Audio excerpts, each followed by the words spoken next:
Yarji Chimbo, so the Nyingma Longchen Nyingtik ngabja da bakar dangan san do yirma do tumba tukji chan la kip shang tsar.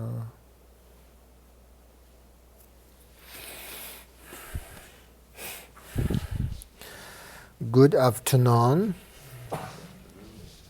So we all done with the outer inner meaning of the prayer, the seven line prayers. So now I'm going to talk about how we implement the meaning of the prayer in our path to enlightenment.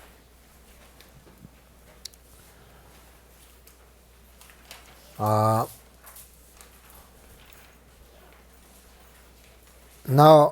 we will begin the teaching on how to use the seven line supplication and on the path with meditation, or implement the meaning of prayer on our path to enlightenment. In Mapam Rinpoche's the book on the seven line prayer, he says in the beginning we can use the seven line prayer as a part of Guru Yoga practice. So Guru Yoga practice is very important in Buddhism because this is the foundation of how any Buddha has ever achieved enlightenment. So Guru Yoga, generally speaking, helps us recognize the nature mind and helps us develop and increase devotion. But the very heart of the practice is to mix our mind and with the mind of Guru.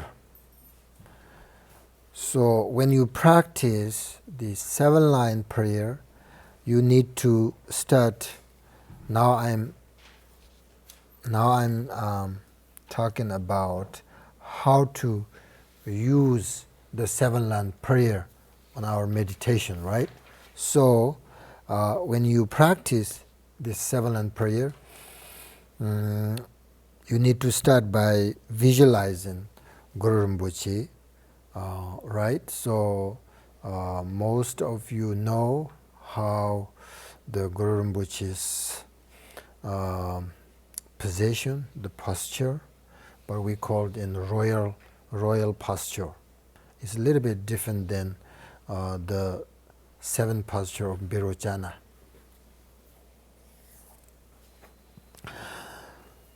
So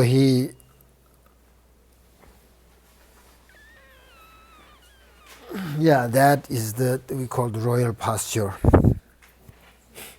Yeah, you have that picture in your red folder. That's what we call the royal posture.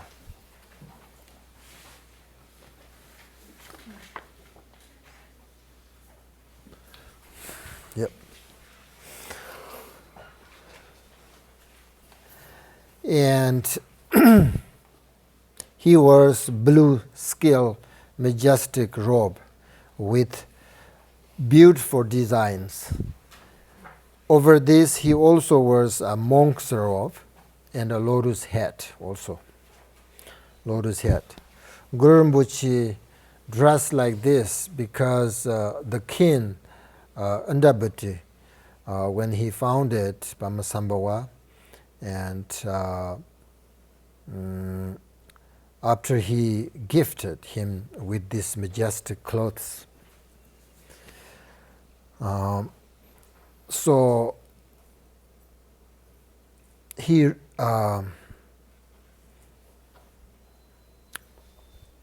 also in his right hand he holds a golden dorji, bajra, the symbol of indestructible concentration. Bajra.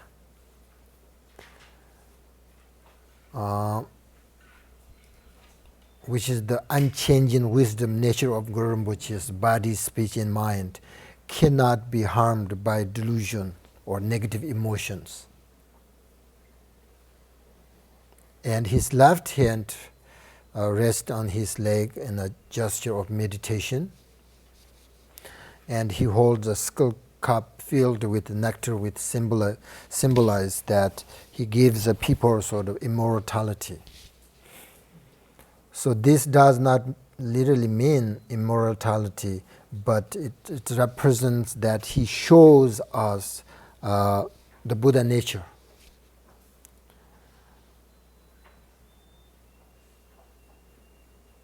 So once you have visualized Guru Rinpoche, then you can start the recitation of seven-line prayer, right? So this is how we practice seven-line prayer. Using the Guru Yoga practice. So if you practice this correctly, Padmasambhava says that a recognition of the nature of mind is possible. If you practice the seven-line prayer with devotion to Padmasambhava, then you will understand the Buddha nature, and that is why it is important to practice seven-line supplication. And when you are done reciting the seven-line prayer, visualize that you are receiving, right? This is important, receiving the blessings of his body, speech, and mind. So we all know that, but this is the last. Do you remember the hidden meaning? There are three parts. The last is how you implement, right? The seven-line prayer meditation.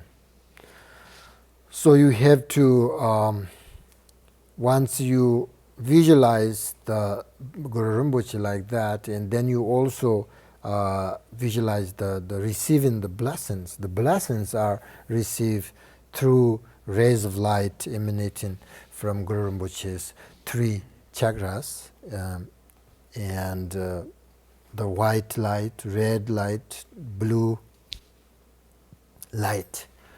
Well, if you know Tibetan, the Om Ah Hong, three syllables, you have to visualize that. But if you don't know, then it's very easy. Just lights, red lights, white light, red, blue light. That's fine, I think. When you receive these lights, then simultaneously you will also be purified of your obscuration of your body, speech, and mind. At the end, visualize Guru Rinpoche melting into light, and then light dissolve into you, right? Think that your mind and his mind are merged and in union. So that means merged and union means there's no separate, right?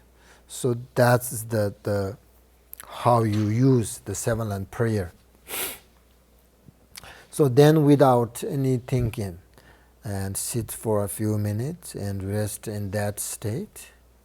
That is how you practice the seven-line prayer on the path. So if you want, every morning you should practice the seven-line prayer with this kind of visualizations, with these recitations. You should recite the prayer 3 or 7 times before you go to work. It will help bring you sort of peace and happiness and successful during your day, and help reduce your obscurations and obstacles too.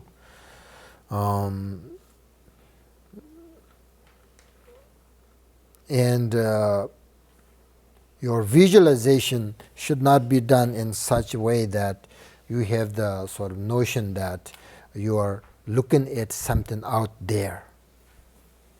But rather you should integrate the visualization with your own mind.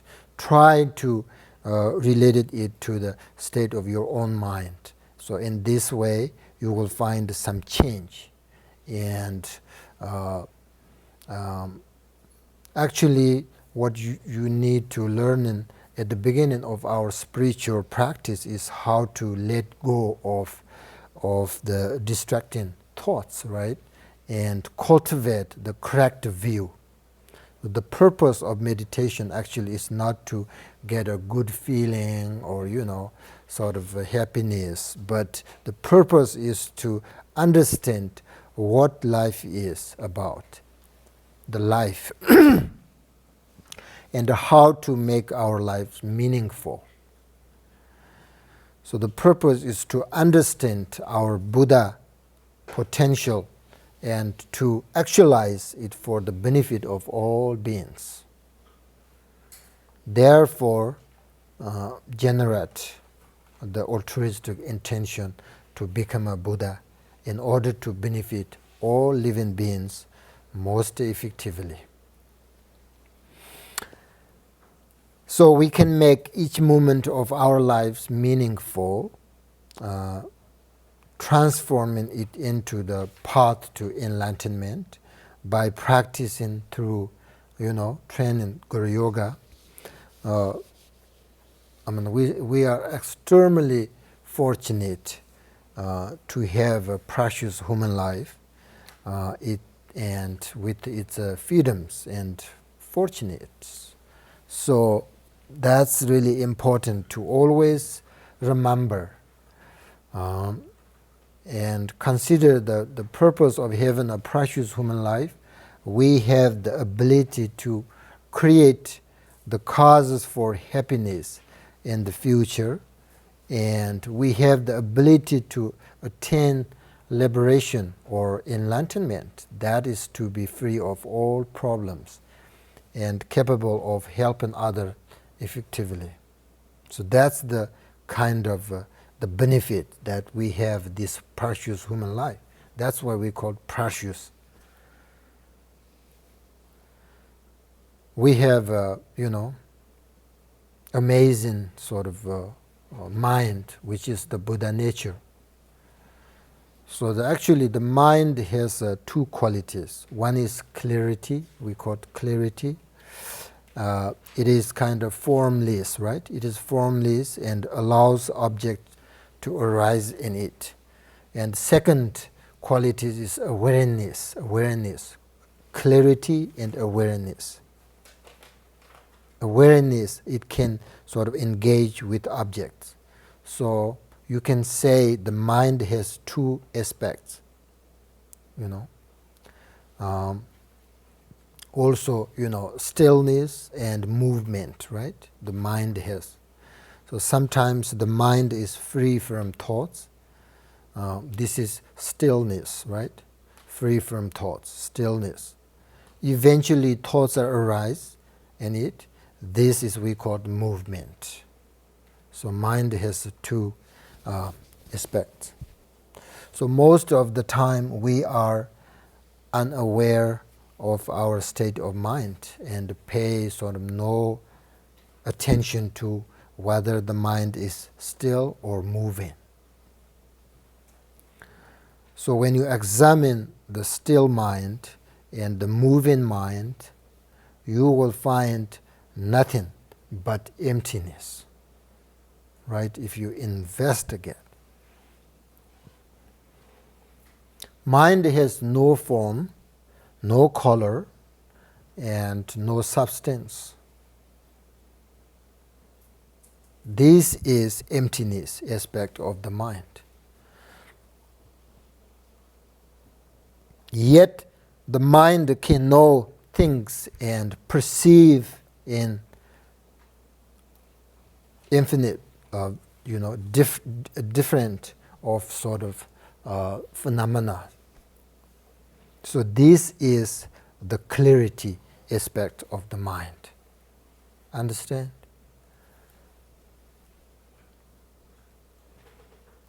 The inseparability of these two aspects, emptiness and clarity, is the primordial sort of continuous mind, we call it. Understand? Clarity and awareness. clarity, awareness, ultimately, relatively stillness and movement. That is our mind.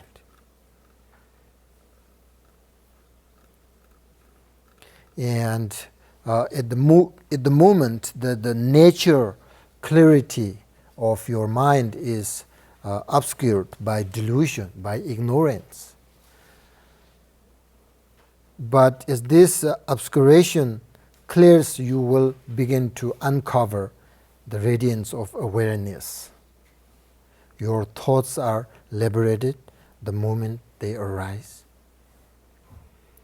If you are aware of the thoughts and just let it dissolve by itself, then that is end of it. Nothing other than that. If you are aware of, but if you remain unaware of what is happening and let that thoughts grow and develop, you feed your thoughts, sort of daydream, and it will lead on to second thoughts, right? Just like continuously, then third thoughts, fourth, there is no end. And no time at all you will find yourself. Just, thinking and thinking and thinking. There is no end. So when the nature of mind is recognized, it is called nirvana, right? That is we call the nirvana. Inwardly, very deeply look inwardly to recognize this clarity and awareness. That's what we call nirvana. To look outwardly, and you allow your thoughts then you lose sort of this awareness and clarity. That's what we call samsara. Samsara. Because when it is obscured by delusion, by ignorance, right? So that's what we call samsara. Samsara, right? You should learn in the Sanskrit this samsara and nirvana. English you say cyclic existence, samsara, and then the nirvana, liberation or enlightenment, whatever. There is nothing exists over there, just your mind. Both samsara and nirvana, your mind. For instance, we believe a river we see today to be the same river we saw yesterday, right? But in reality, a river never stays the same, even for a second. The water that made up sort of yesterday's river will surely be, part of the ocean by now. So that's why I saw yesterday. This is yesterday's river. But if we investigate, there is no yesterday's river. The same is true for the sort of countless thoughts that's run through our mind from morning to evening. And we think that's a sort of permanent. No, there is nothing permanent.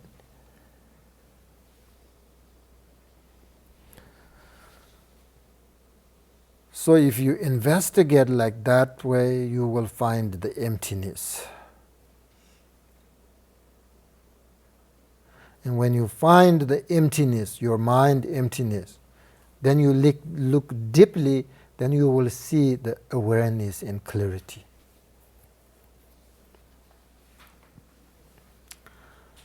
So, calm your mind, right?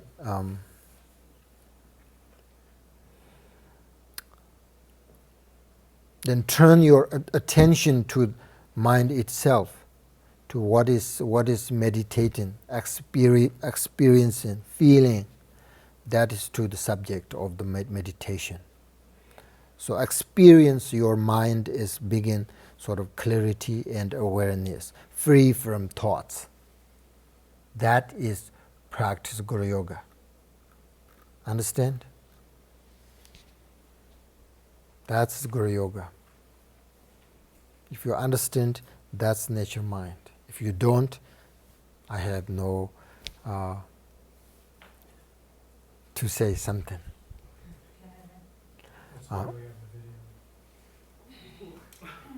So that's a Guru Yoga.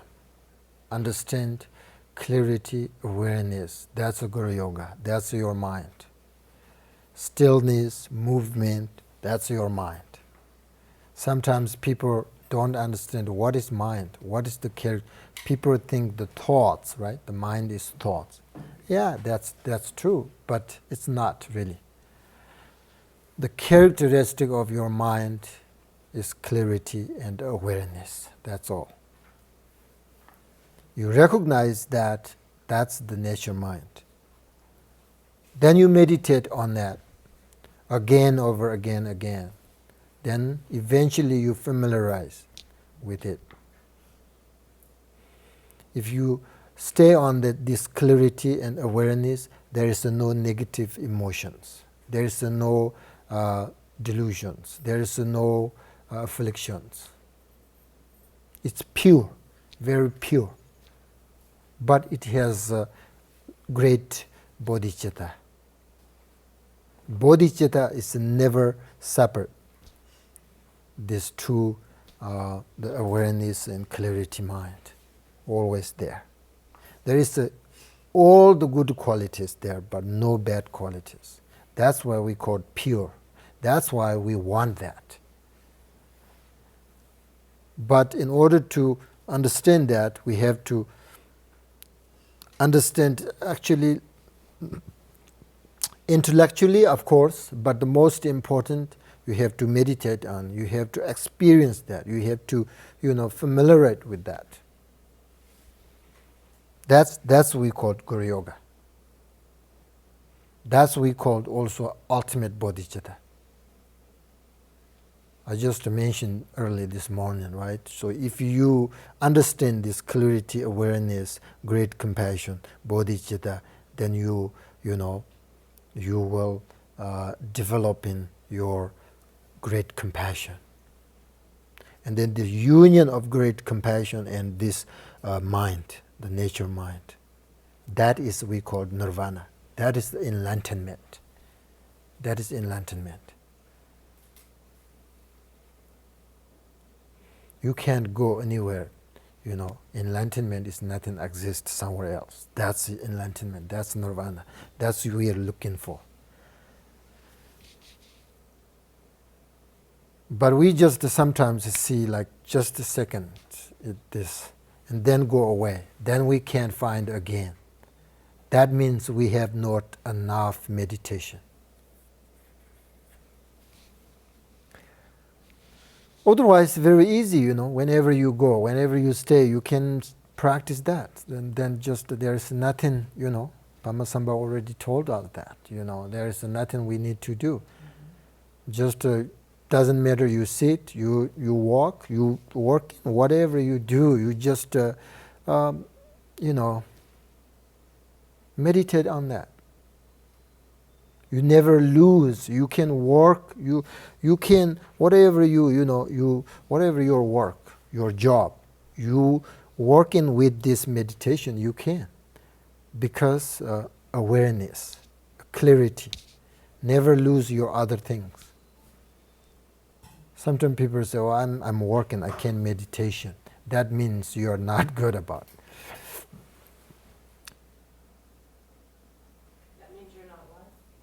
That means you are not good meditator.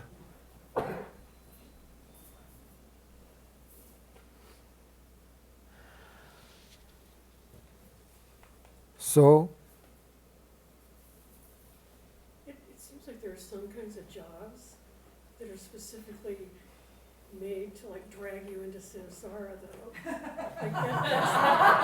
That's the point or something of the whole activity. yeah, that's ordinary point of view. Yes, definitely, right? So what do you think, Guru Yoga? Guru Yoga practice, you understand? I told you, right? Guru Yoga, the 7-line prayers, you recite the 7-line prayers, you visualize Brahmasambhava. You think that's Guru Yoga practice? That is like a smoke. That's a smoke.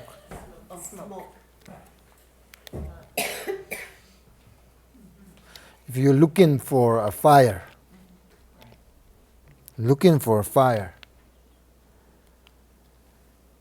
behind this mountain there is a smoke. And you think there is a fire, right? Smoke helps you to find fire. It's the same, Guru Yoga. The fire is the nature mind, the clarity in awareness. But the 7-line prayers and visualizations are like smoke. It's method. Lead to the nature mind. So Guru Yoga is important. Because without practice Guru Yoga, you can't see the nature mind. If you can't see the smoke, then you never know there is a fire behind the mountain. So like that, devotion and faith, all these are like methods, The point is that you want to try to find the nature mind. Nature mind is clarity and awareness. So there are so many methods, But I think that the best method is practice Guru Yoga. Understand? I have a question. Yeah? So given that you're repeating the 7-line prayer 7 times, each time you repeat it, are you recreating the visualization and walking through the dissolving? It depends. Or do you just sustain the dissolved? Oh yeah, just stands. And the dissolving is actually at the end. Of saying in it the 7 section. times. Yeah, Okay. 7 times, Thank and you. then say Bhajaguru, and at the end then Okay. dissolution. Okay. Yeah? I have a quick question. When I was doing visualizations, we talked yesterday about being able to use someone more familiar to you, or someone that you respect and has believed you, think. And for me, what happens is sometimes I think you, sometimes I think the Dalai Lama, sometimes I think of Rinpoche. Do I need to have one, or is it okay? It depends you. It depends on you. Depends on your Longchen Ramjem is the most important teacher in Nyingma. He has 100 teachers. And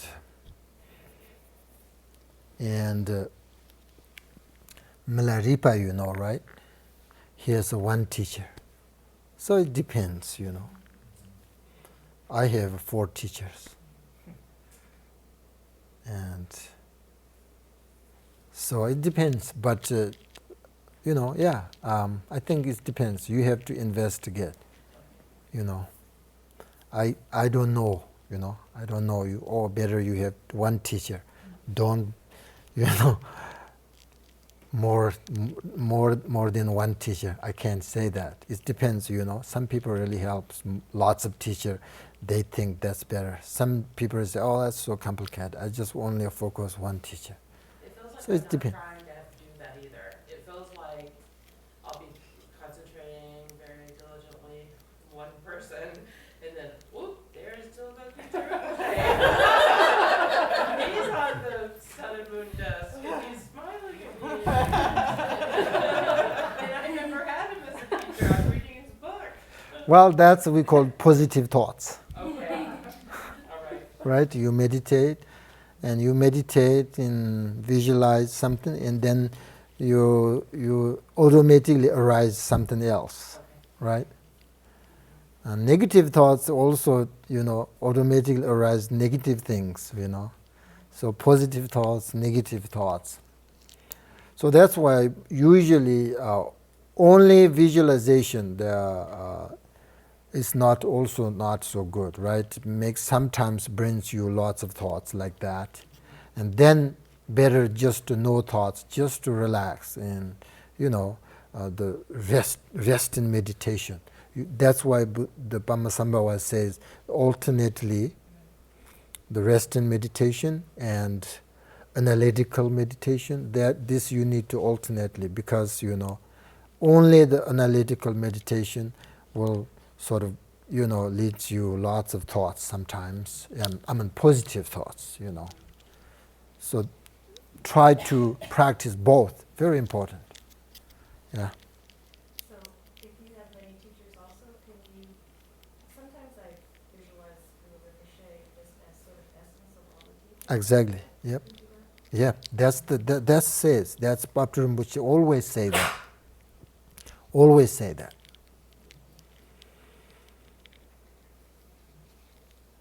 So Padmasambhava, you visualize Padmasambhava, but the essence of Padmasambhava is your teacher. Sometimes that easy because Padmasambhava we understand most important teacher, very important, but we never met him. And easy to think about your root teacher because we meet them and listen their voice, So that's why, the root teacher is very important. Actually, it's more important than Buddha, because Buddha came but we never met. And we just, this teacher is actually, give you the instructions. So those instructions from their teachers. So their teacher actually, this all instructions actually goes back to the, Samandabhadra or Padmasambhava or Buddha Shakyamuni, That's all. Guru Yoga.